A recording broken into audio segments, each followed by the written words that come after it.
Muy buenas tardes a todos y muchas gracias por la invitación por parte del instituto. El día de hoy les voy a presentar sobre los estuarios subterráneos de la península de Yucatán, que son estos ecosistemas desconocidos pero en peligro de extinción. Siguiente, por favor. Bien, ahí está. Bueno, en zonas como la península de Yucatán, donde el sedimento es completamente de carbonato de calcio o regiones kársticas, nos vamos a dar cuenta de que no existe como tal ríos o cuerpos de agua en la superficie, sino que toda el agua va a ser subterránea debido a la porosidad de la roca. Al momento de que el agua está penetrando, debido a la acidez que tiene de forma natural por el CO2 que contiene, disuelve la roca formando cuevas. Siguiente, por favor. Y en este caso, nosotros lo vamos a ver como la formación de los estuarios subterráneos.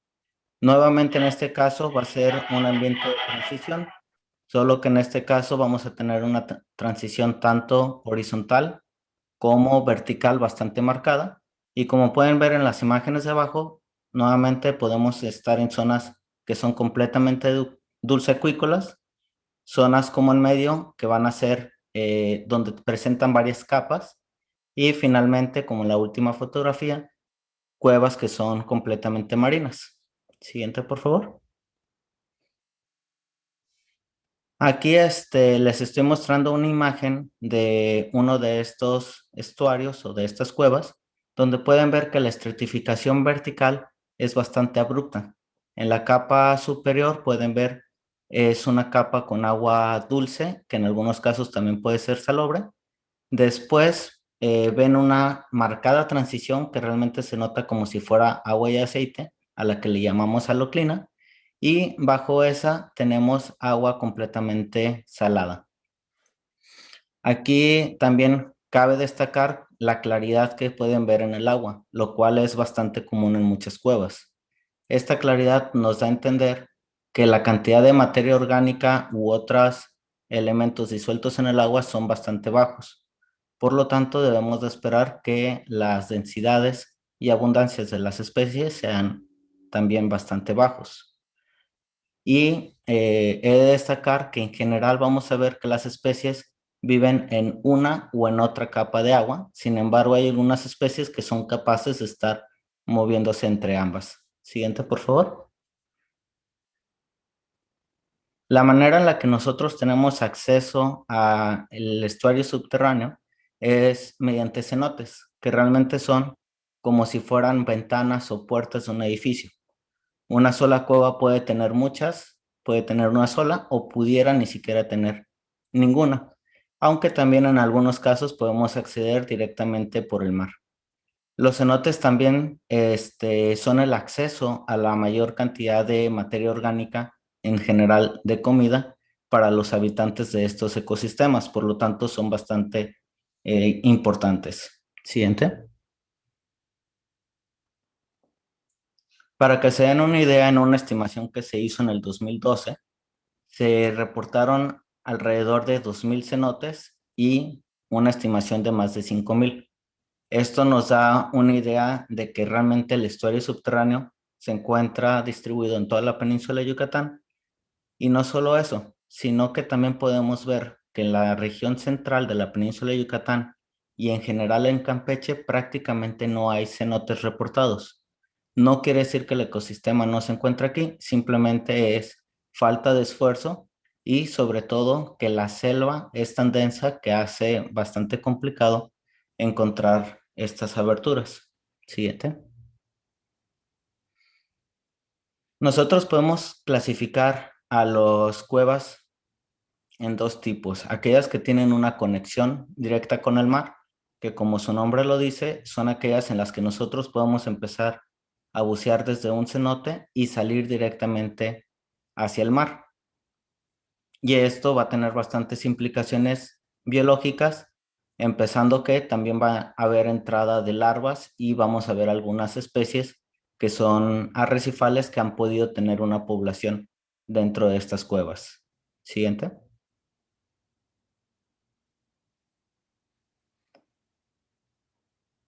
Ya no puedo ver la presentación.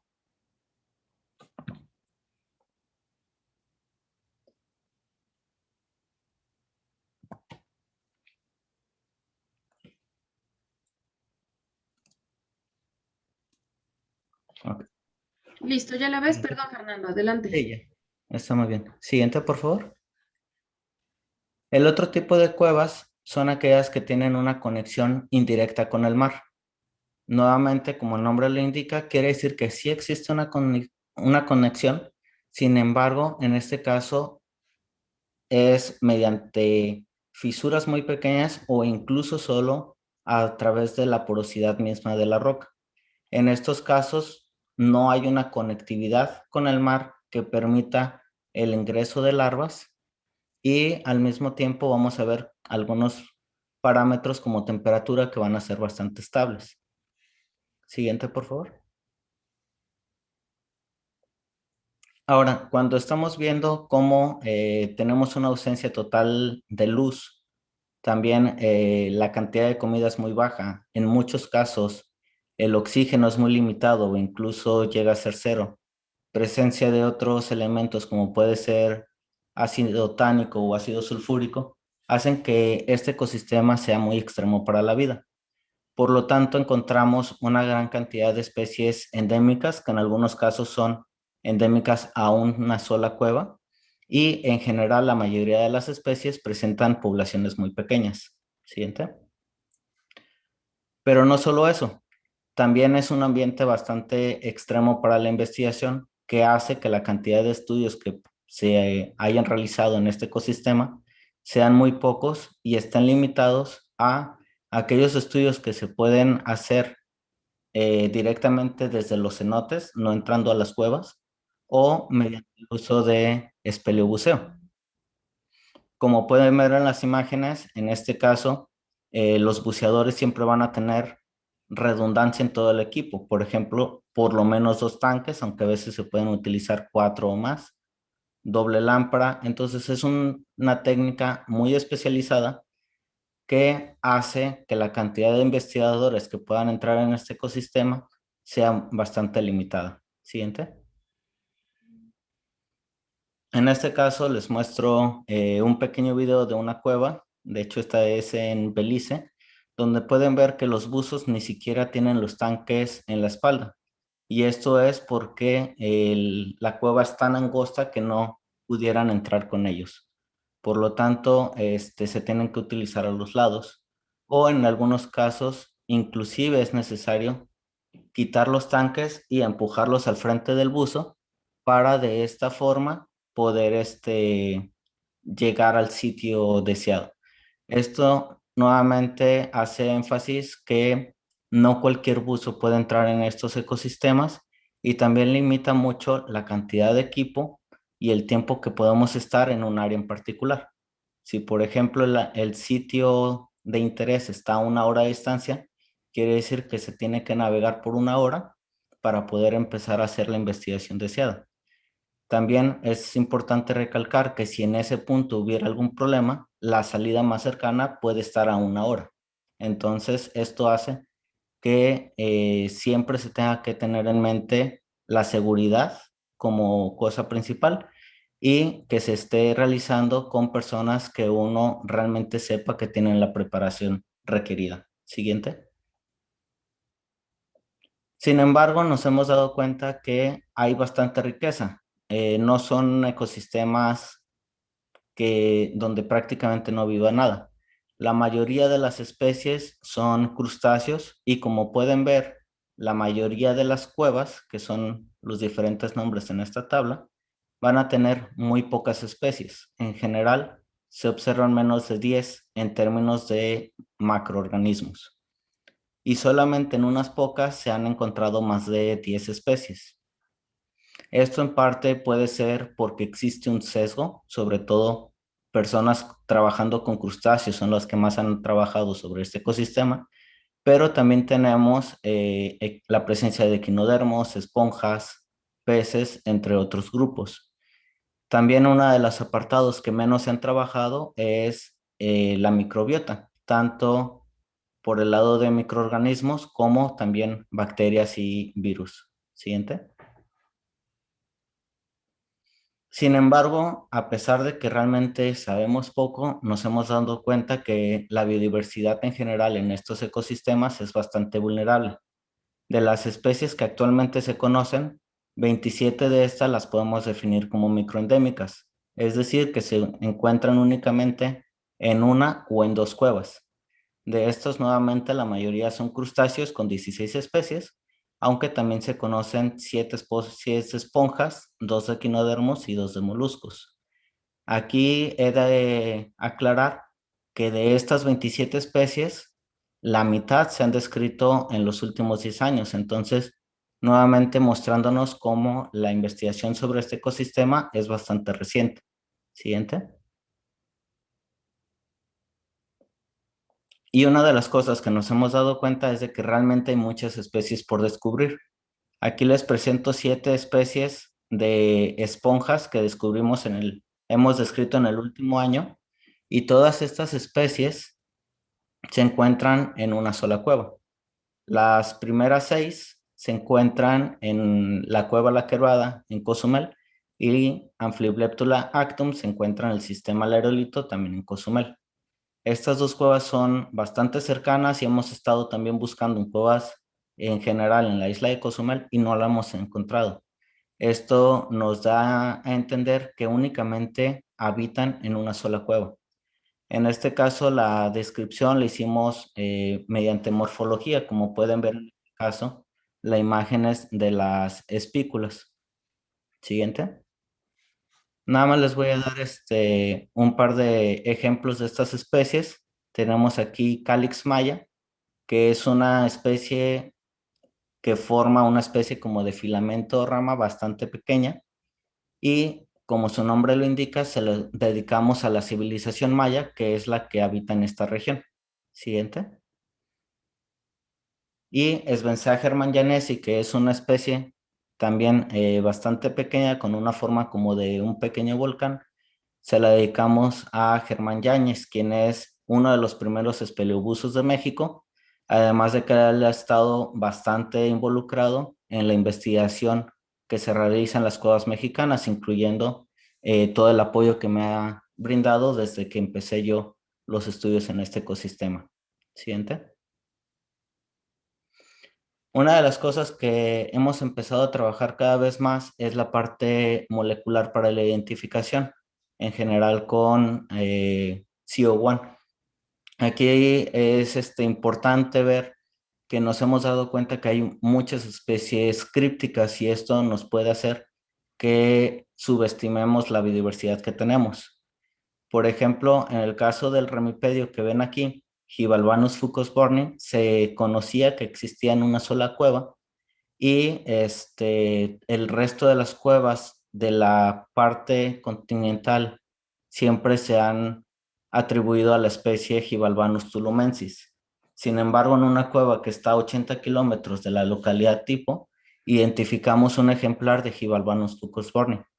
Esta especie es bastante difícil de distinguir de manera morfológica porque el principal diferenciador es la talla, pero no es la única caso que tenemos. Hay otras especies que también se han identificado como una sola especie en varias cuevas, que ahora nos damos cuenta que son 2 o hasta 3 especies diferentes. Por lo tanto, ya tenemos eh, varias especies que aún se tienen que descubrir.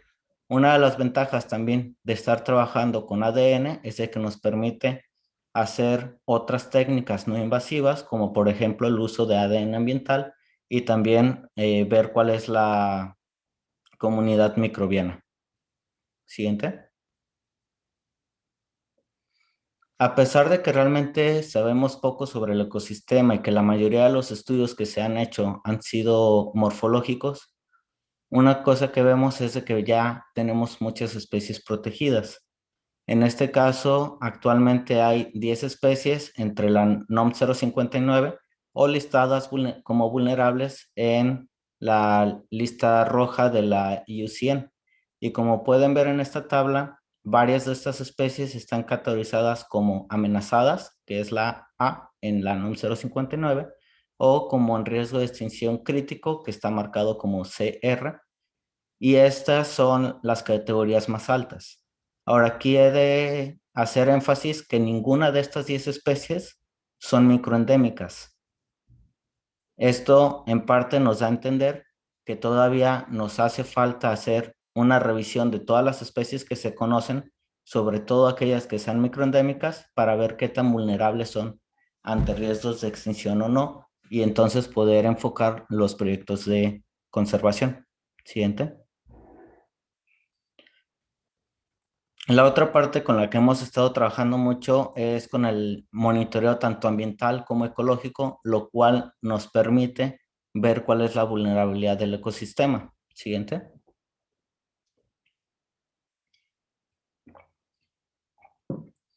En este caso les presento el monitoreo que estuvimos haciendo por año y medio de la temperatura en 4 cuevas en Cozumel.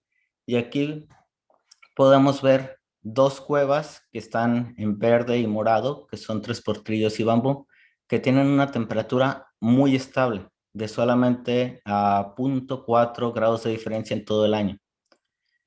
Ambas cuevas tienen una conexión indirecta con el mar, entonces esto nos da a entender que el tiempo de residencia del agua es mucho más amplio que en las cuevas que tienen una conexión directa, como pueden ver en la Quebrada y el Aerolito, en rojo y en azul, donde la temperatura varía alrededor de 5 grados y medio a nivel anual.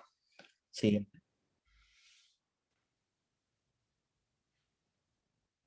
Y con esto nos damos cuenta de que la morfología de las cuevas afecta bastante. En este caso están viendo la temperatura en 2 sitios de la quebrada y pueden ver cómo en un sitio tenemos una variación interanual de alrededor de 5 grados y en otro sitio que es más profundo se encuentra un cambio de solamente medio grado. En este caso, como pueden ver en la gráfica, tenemos una zona cuando uno está entrando desde el mar donde el techo de la cueva baja y por lo tanto nada más se tiene acceso al agua salada. Después la cueva sube y nada más se tiene acceso a la capa de agua salobre y posteriormente se tiene acceso a ambas capas de nuevo. Esto lo que hace es de que tenemos una sección de la cueva donde el agua está en constante movimiento entre el mar y la cueva y es donde tenemos una variación interanual y tenemos una sección donde el agua realmente tiene que ir a través de la roca para llegar hacia ahí y entonces se comporta de una forma más como una cueva con conexión indirecta con el mar. Y de hecho, podemos ver que las comunidades de especies son distintas.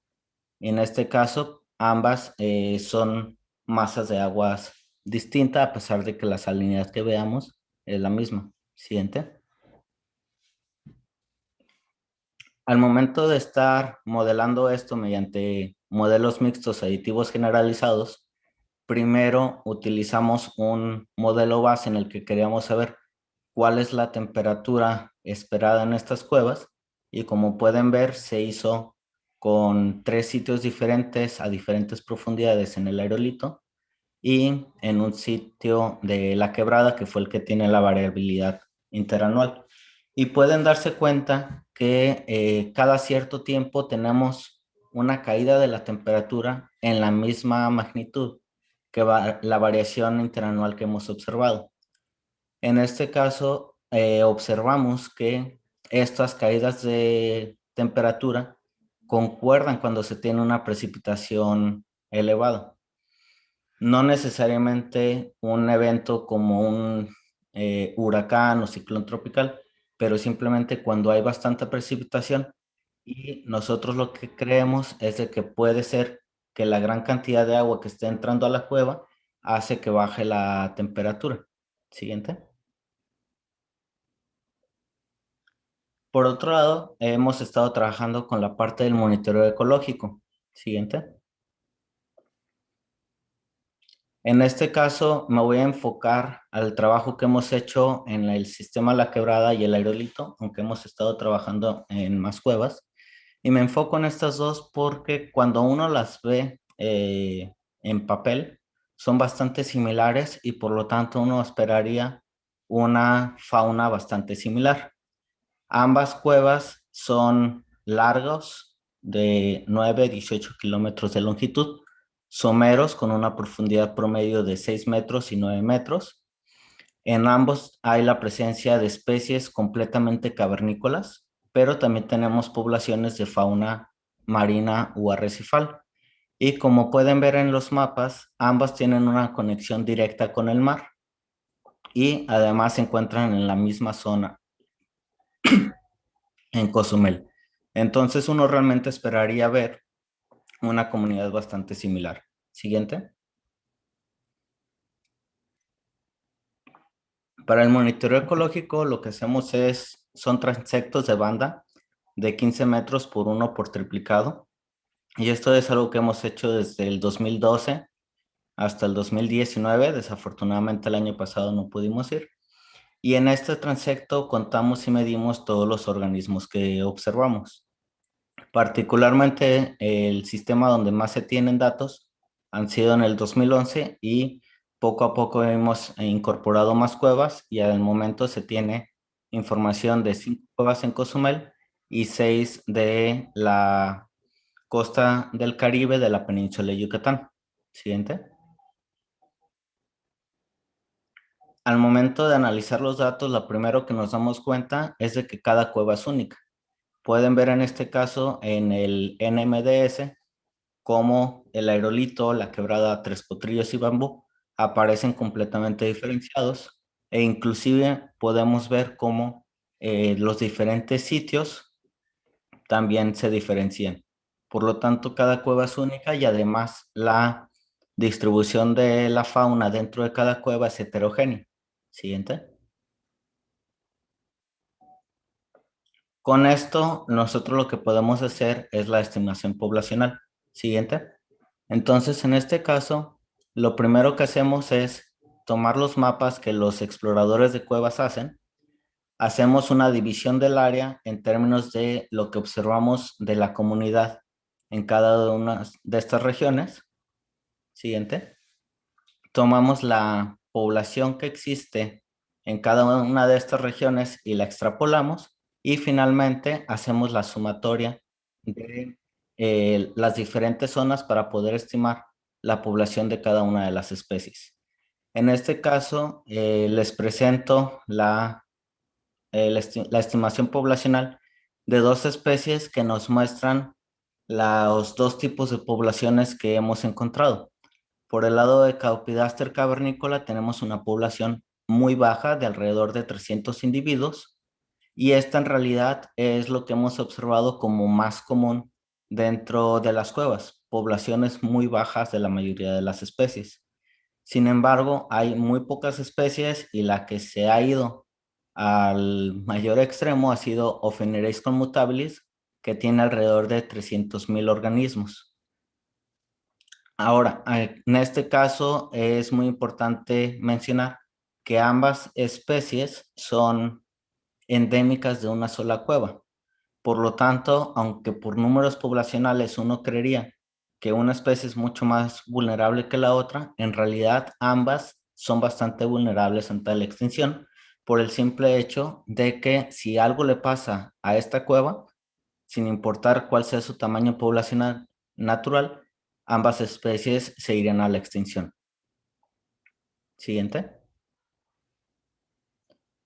Algo que no esperábamos fue observar que la lluvia puede tener un impacto bastante negativo sobre la fauna. Siguiente. En este caso, nosotros estuvimos en octubre del 2015 ahí en Cozumel y por una semana estuvo lloviendo bastante fuerte. Hubo un día que de hecho la isla se inundó y no nos fue posible salir a hacer trabajo de campo. Y una cosa que observamos, siguiente, es de que la Luclina bajó 5 metros de profundidad. Y esto espérame, lo que pasó aquí es que pasa la anterior, por favor. Lo que pasó fue que 5 metros fue suficiente para que la capa de agua salada desapareciera de la mayor parte de la cueva. Sin embargo, hay una zona más profunda donde en general hay una menor densidad y no se observan todas las especies que pudo haber servido a lo mejor de refugio. En este caso pueden ver videos de cómo hay bastante corriente, lo cual no es usual en esta cueva, y muchos de los organismos estaban o muertos o bastante afectados. Siguiente. A nosotros estar comparando los datos de diferentes años de monitoreo, nos dimos cuenta de dos historias. Por un lado, tenemos las especies marinas o especies que normalmente viven en arrecifes y que han tenido una población dentro de estas cuevas que se vieron muy afectadas o inclusive que desaparecieron, como pueden ver en el caso de Geodia neptune. Y hay otras que a partir de esa fecha ya no hemos vuelto a ver.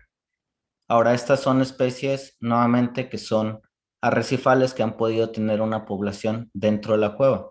Sin embargo, realmente no sabemos cuál sea la interacción que se presente entre cuevas arrecifales y las especies marinas, cavernícolas, perdón.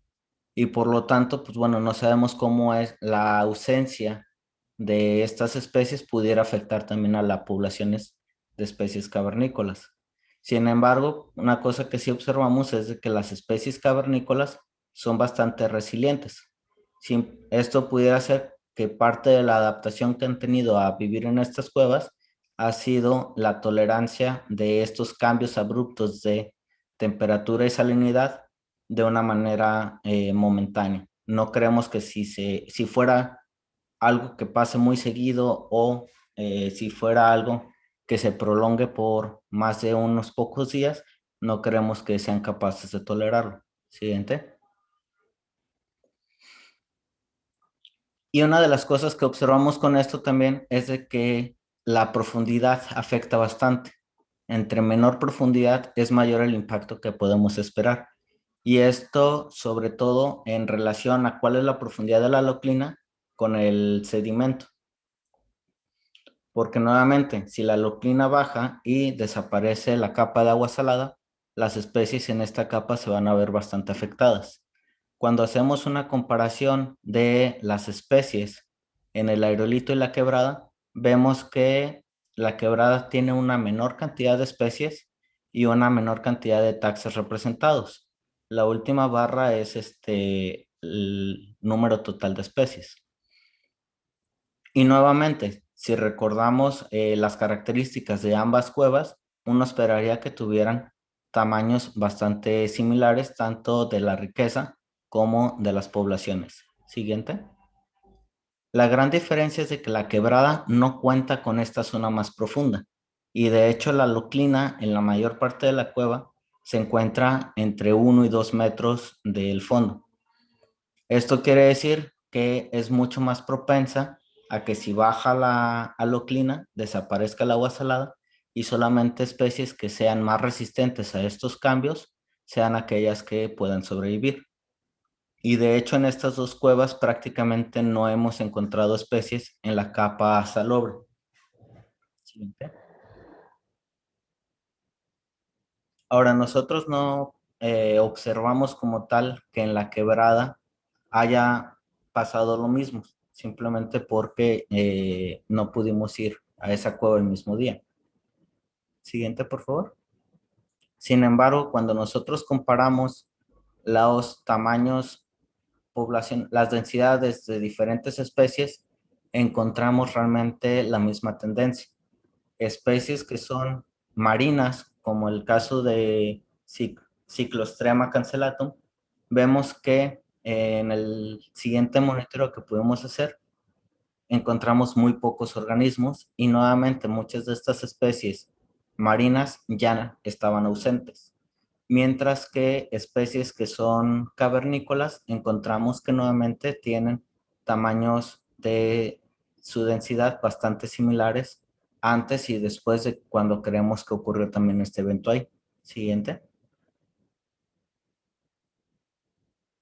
Con esto nosotros lo que estamos observando es de que más que hablar de cuáles especies son vulnerables en el estuario subterráneo y por lo tanto tenemos que enfocarnos en su conservación, nos damos cuenta que el ecosistema completo se debe de considerar como vulnerable y deberíamos de tomar los principios precautorios al momento de estar pensando en la construcción o actividades en estos ecosistemas. Siguiente.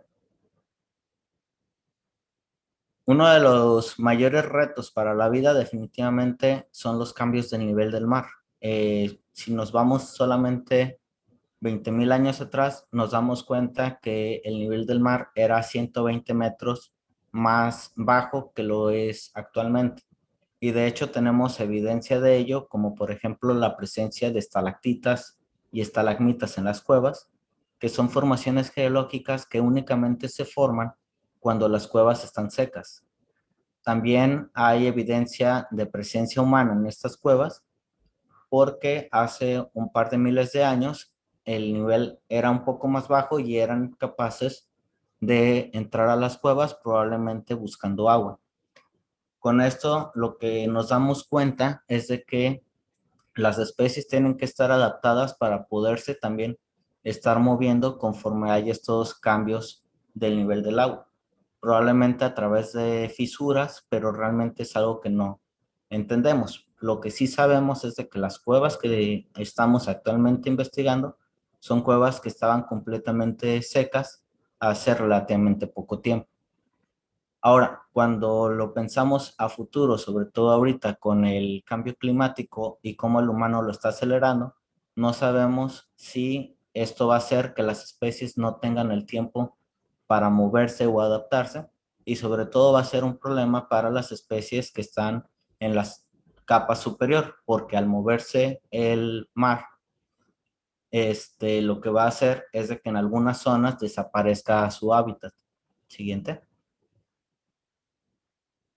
Sin embargo, también podemos ver impactos antropogénicos que están afectando de manera inmediata. Siguiente. En este caso pueden ver un cenote donde hay una gran cantidad de basura y esto es algo que es bastante común, sobre todo cerca de ciudades. Además, en este caso pueden ver que el agua ya tiene una tonalidad verdosa y era un cenote donde había un olor bastante fuerte. Esto nos está indicando de que ya hay una contaminación y esto puede estar afectando directamente a especies que estén ahí y no sabemos si hay algunas que sean endémicas de este sitio en particular. Siguiente. También en muchos casos la gente simplemente rellena los cenotes para poder construir sobre de ellos. Esto nuevamente es un gran impacto porque los cenotes son los principales accesos de la materia orgánica y en general los nutrientes que hacen que este ecosistema pueda sobrevivir. Siguiente. Siguiente. En este caso también podemos ver cómo las ciudades han ido creciendo, particularmente la zona marcada en rojo, siguiente, es donde se encuentra el sistema del aerolito y pueden ver cómo inclusive se construyó una marina artificial. El principal problema es de que cuando se construye sin saber lo que existe abajo, pues no se pueden tomar medidas de remediación de impacto ambiental o para reducir el impacto que se tiene con estas construcciones. Siguiente. Y esta es una de las cosas más desafortunadas que nos ha encontrado ver mientras buceamos, que son tubos de PVC literalmente entrando a la cueva. Cuando se encuentran en la capa superior, usualmente son para toma de agua, pero como pueden ver en este caso se encuentra en la capa inferior. Esa nube que pueden ver arriba en realidad es ácido sulfúrico y esta, en este caso, la tubería va hasta el agua marina y es para desechos de drenaje. Entonces, aquí tenemos varios problemas. El primero es de que se está contaminando este ecosistema que se puede llevar a la extinción de especies, pero no solo eso. Nuevamente, la península de Yucatán no tiene agua superficial.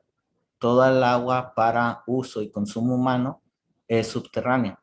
Entonces, literalmente se está conectando las tuberías de nuestros baños directamente en el agua potable que se utiliza en la zona. Entonces, tanto para la protección del ambiente como para la misma protección de las comunidades en estas zonas, eso es algo que se debe de evitar bastante. Siguiente. En este caso pueden ver a este pequeño pez, Astianas fasciatus, que es un pez que usualmente vive en los cenotes, pero únicamente en las zonas a donde alcanza a penetrar la luz. En este caso es un pez que en algunas cuevas, no en la mayoría, ha aprendido a seguir a los buzos, aprovechando que tenemos lámparas bastante potentes, y pueden ver cada vez que el pez hace un movimiento brusco, muy probablemente se está alimentando de un pequeño crustáceo ciego que está completamente adaptado a la cueva. Nuevamente no sabemos en qué tantas cuevas ocurra esto, ni cuál es tan grande sea el impacto de estos peces sobre las comunidades cavernícolas. Siguiente. Pero en general, el mayor riesgo que existe es el desconocimiento. Siguiente. Y esto es porque tenemos la presencia de este ecosistema literalmente bajo nuestros pies. Pero si no sabemos que está ahí, como investigadores no podemos hacer estudios, y al momento de hacer la planeación urbana o cualquier otra actividad, pues estas no se pueden llevar a cabo de una forma más amigable con el ecosistema.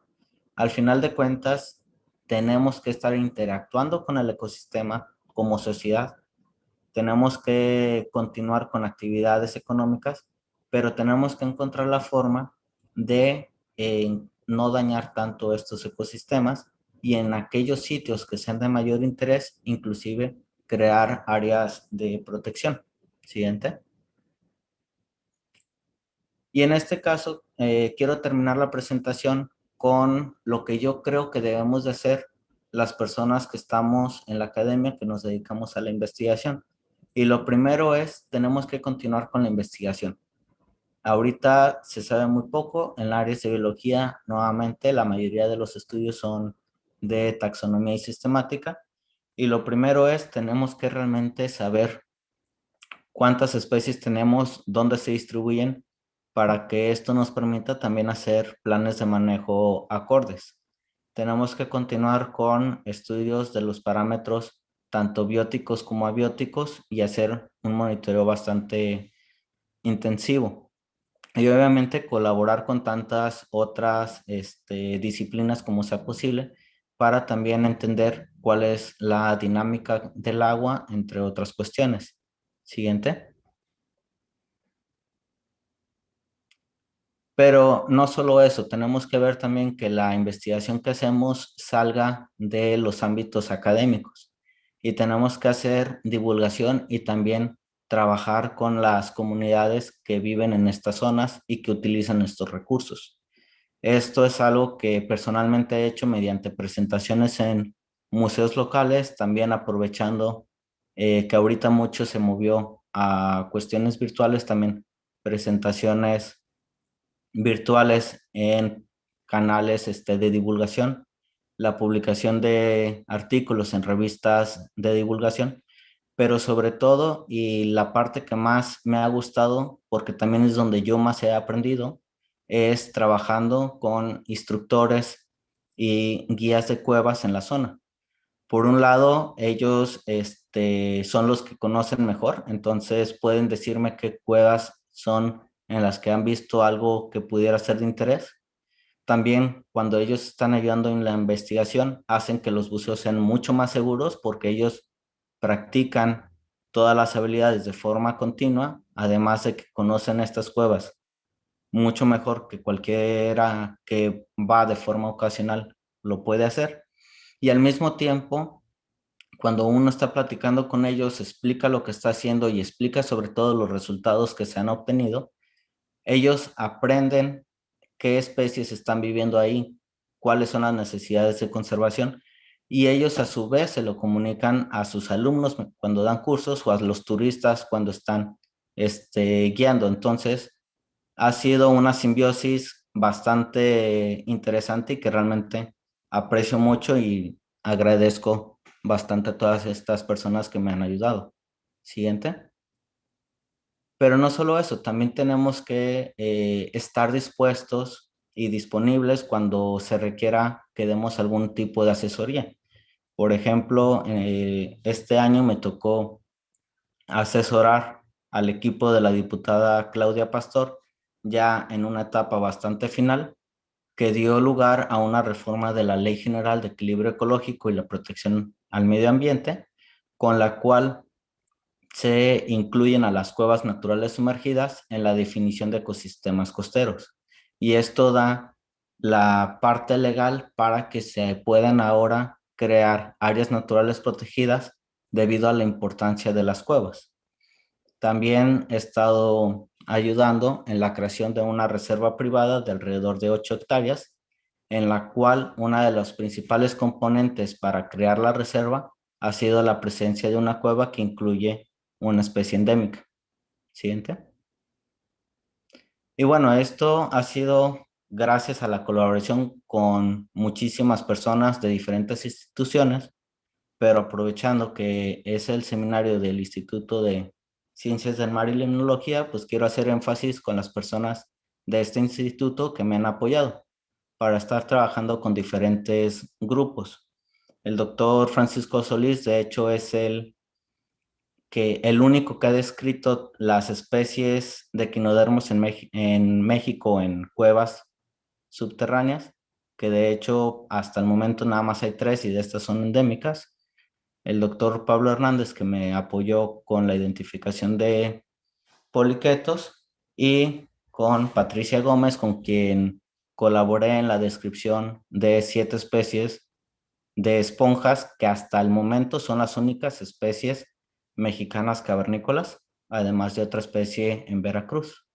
Siguiente. Bueno, y nuevamente no me queda más que agradecer a todas las instituciones y empresas y demás que me han ayudado, así como todas las personas, tanto investigadores como guías y demás, que me han apoyado para poder hacer mi investigación. Y también muchísimas gracias a ustedes por su atención. Y si tienen cualquier pregunta, háganmelo saber. Perfecto, muchas gracias, Fernando. Voy a dejar de compartir para poder pasar a la sesión de preguntas y respuestas. Mil disculpas a todos por estos detalles técnicos que tuvimos, pero bueno, así es el ancho de banda que de repente falla. Pasamos a esta sesión. Ignacio, ¿tenemos alguna en el chat o alguna manita levantada? No hay manitas levantadas, Okay. Preguntas, no nada más felicitaciones de parte de la maestra Pati Gómez. Ok. Sí, ya la vimos que está conectada, también el doctor Solís, que anda por acá. Alfonso N. también le manda saludos. Ingrid Pirín desde la Patagonia, también saludos. Muy interesante la ponencia, pero no ninguna pregunta. Ok, esperemos unos segunditos a ver si nos llega alguna Roberto pregunta. Rojo también. Okay. Muchas felicidades. Marco Antonio Lascano acaba de levantar la manita. ¿Me ayudas dándole el micrófono, Nacho, por favor?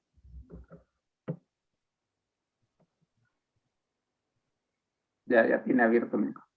Listo. Marco Antonio, ¿nos escuchas? Sí, gracias. Buenas tardes.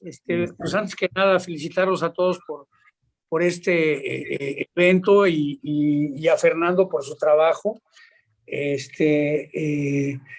Yo quería preguntarle a Fernando, ¿cuáles son o cuántas especies estás ahorita en proceso de describir y de cuántas cuevas en la región que ya tengas, digamos, ahora sí que identificadas? Porque como dices, en los últimos 10 años esto ha empezado realmente a surgir y tenemos, por lo que nos estás mostrando, pues un mundo inmenso de especies por descubrir y describir. Entonces, no sé si nos puedas comentar un poco más respecto a eso, por favor. Gracias. Sí, actualmente tengo alrededor de 15 especies que tenemos evidencia de que son nuevas y estamos describiendo. Y estas son nuevamente esponjas, poliquetos, crustáceos. Pero en general una cosa que hemos observado es de que si vamos a una cueva diferente, muy probablemente encontramos especies nuevas y sobre todo si empezamos a utilizar también genética, es probable que también encontremos cosas diferentes. Actualmente estoy trabajando me enfoco sobre todo en 8 cuevas, pero estoy trabajando actualmente en alrededor de 12, 14 cuevas. Pero como mostraban el mapa al principio de la distribución de cenotes, Campeche parece ser que va a ser un sitio donde prácticamente todo va a ser bastante interesante desde el punto de vista de si especies se están también distribuyendo ahí o si la mayoría de las especies sean diferentes. Muchas gracias. Sí, por nada. Gracias, Marco Antonio, por su pregunta. Judith tiene la mano levantada también. Y ya tiene, ¿puede abrir su micrófono? Hola, buenos días, muchas gracias por la presentación. Dos preguntas, Fernando. Una es referente a cuál es el proceso como de filtración de los cenotes, porque cada vez que vas a un cenote está, como dijiste, completamente transparente el agua, incluso aunque llueva, o sea, a lo mejor puede de repente ponerse turbia, pero bueno, muy rápidamente se vuelve a transparentar. Entonces, ¿cómo funciona ese proceso de filtración, vaya, de los cenotes?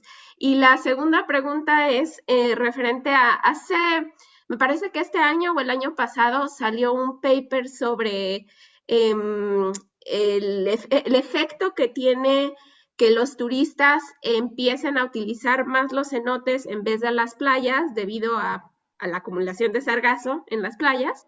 Entonces, esto afecta a los cenotes porque hay más turismo en los cenotes, ¿no? Entonces, me gustaría saber qué has visto al respecto o qué has platicado con las personas que están en los cenotes todos los días, si han realmente visto un impacto del turismo en estos ecosistemas. Gracias. Sí, pues bueno, primero con el lado de la filtración, es la misma roca sirve como un filtro. Y yo me acuerdo, mis abuelos tenían una piedra gigante cóncava donde ponían agua arriba y esta iba goteando y el agua de abajo siempre era más fresca, pero también mucho más limpia. En este caso es una filtración física. Y nuevamente, en el caso de la piedra caliza, tiene una porosidad bastante pequeña, entonces el agua conforme va penetrando, se va filtrando, por eso es de que es tan clara. Hay algunas cuevas donde el agua se llega a ver rojiza, esto es por presencia de ácido tánico, pero ya hemos visto, y suele ser nada más en los primeros metros de profundidad. Hemos visto ya algunas donde, de hecho, el buceo se ha vuelto complicado por la cantidad de cosas en el agua que realmente no sabemos realmente qué haya sido, que se atribuyó, o al menos muchos de los locales lo atribuían a la creación de una zona de minería de carbonato de calcio. Que también, sobre todo en sistemas muy grandes, pues bueno, puede haber una afectación en un punto en particular, pero tenemos el agua que está viniendo de otras zonas. Entonces, a final de cuentas, vemos estos ríos subterráneos. Para que te den una idea, hay cuevas de hasta más de 300 kilómetros de longitud, aunque la mayoría suelen ser más pequeñas. Con respecto al impacto del turismo, de hecho sí leí el artículo ese. El principal problema va a ser en cuevas que tengan una conexión indirecta. Esto, ¿por qué? Porque el tiempo de residencia del agua es mucho mayor. El agua tiene que estarse moviendo por la filtración en la roca, mientras que en aquellos que tenemos una conexión directa con el mar, vemos un flujo más constante del agua. Entonces, los químicos que pudieran traer las personas, pues se van a estar moviendo en general en dirección a la cueva. Que de hecho la mayoría de los cenotes que se utilizan con fines turísticos están cerca de la costa, entonces sería ya como la zona de desembocadura. Sin embargo, en aquellas que tienen una conexión indirecta, sí puede ser un problema por la gran cantidad de químicos que muchas veces utilizamos, entre desodorante, también protector solar, crema, etcétera, etcétera, que yo creo que nunca acabaría ahí.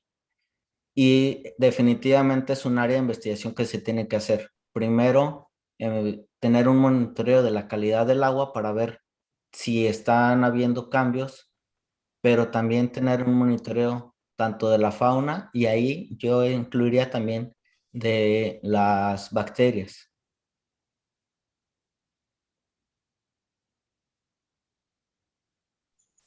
Gracias. Sí, que de hecho ahorita estamos empezando a trabajar con bacterias, utilizando técnicas de generación de última secuenciación, que lo que nos van a dar es una línea base de saber cómo está la comunidad ahorita, que después pudiéramos empezar a ver, sobre todo en cuevas que tengan usos turísticos o cerca de las ciudades, si empieza a haber algún cambio de las comunidades. Ok. Muchas gracias, Fernando. Gracias, Judith, por la pregunta. Ignacio, ¿tendremos alguna otra en el chat o alguna otra manita levantada? Sí, vamos a hacer otra del chat y luego Juan Aguilar. Primero, Gerardo Macul en el chat pregunta que dice que gracias por la presentación y que con respecto a lo que comenta el ponente Fernando de las construcciones, ¿cuál sería su opinión sobre el Tren Maya? Mira, yo en general tengo la idea de que como humanos tenemos que continuar con el desarrollo, no podemos tener una impresión de no hay que hacer nada, porque al final de cuentas somos parte del ecosistema también. Y sobre todo, pues bueno, también son comunidades que también no se les puede negar el desarrollo urbano. Sin embargo, yo creo que lo importante, tanto en el Tren Maya como en cualquier otra construcción, es de que se tienen que hacer estudios de impacto ambiental a conciencia, sobre todo haciendo énfasis en la presencia del estuario subterráneo. Y esto, al final de cuentas, no solamente es para proteger las especies, pero también es para proteger vidas humanas. Si se construye algo, sobre todo algo pesado, en esta zona y no se hace un buen estudio de la dinámica de suelo, pudiera llevar a que haya colapsos, y esto pues va a ser la pérdida de infraestructura y esperemos que no llegue a pasar la pérdida de vidas humanas. De hecho, no es raro que llegue a haber ciertos colapsos en la carretera de Cancún, Playa del Carmen, y es por la presencia de esto. Afortunadamente hasta ahora no se han perdido vidas humanas. Entonces, nuevamente, mi idea es, no debemos de detener el desarrollo, debemos de buscar la conservación, no la preservación, pero esto implica que se hagan buenos estudios de impacto ambiental. Super. Muchas gracias por esa respuesta, Fernando. ¿Quién seguía? Juan Aguilar. Le voy a abrir el micrófono a Juan Aguilar. Adelante.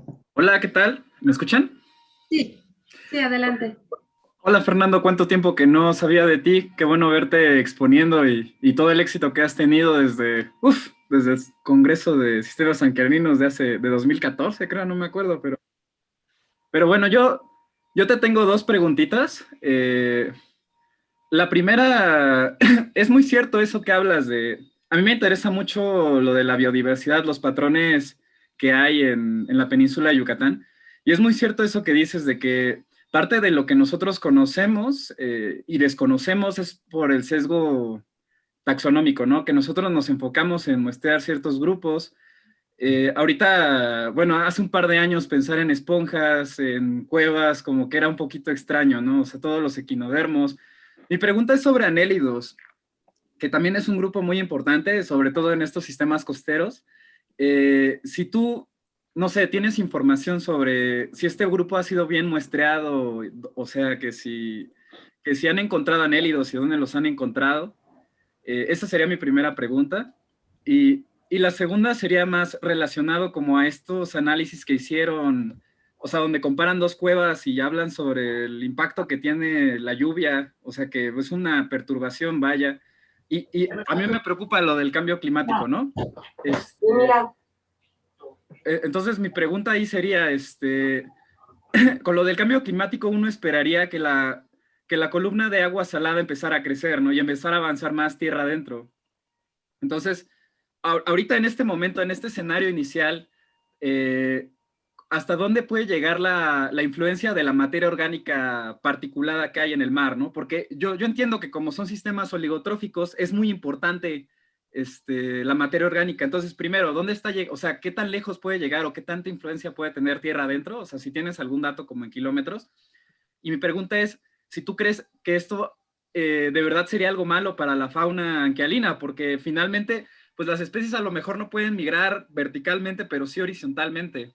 Ahí hablaríamos de qué tan conectado está el sistema, pero bueno, serían mis dos preguntas, vaya.